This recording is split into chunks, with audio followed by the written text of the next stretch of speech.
A split in the AU Peace and Security Council on whether the UN body should pass a Chapter 7 resolution authorizing a 5,000-strong AU peacekeeping mission for Burundi.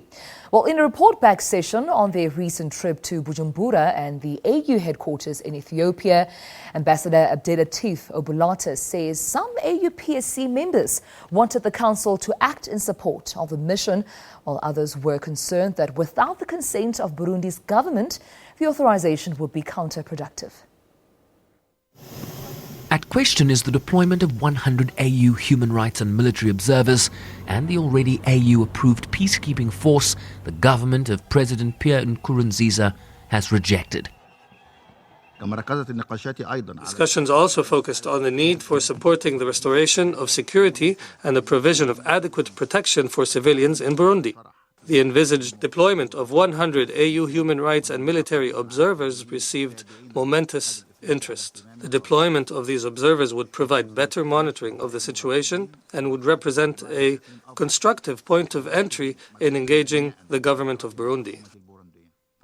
But he also referenced a split in the AU body on their expectations from the Council in New York. In addition, several members of the Peace and Security Council called for the adoption of a Chapter 7 resolution by the Security Council authorizing the deployment of an African prevention and protection mission in Burundi. In contrast, several members expressed strong views that the deployment of such mission without the consent of the government of Burundi will be counterproductive and ineffective. Chapter 7 resolutions allow the Security Council to impose sanctions or military options to effect implementation.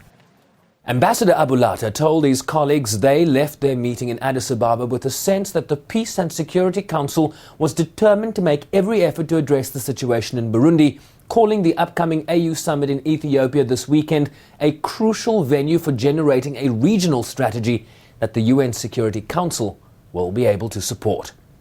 Sherman Bryce-Pease, SABC News, New York.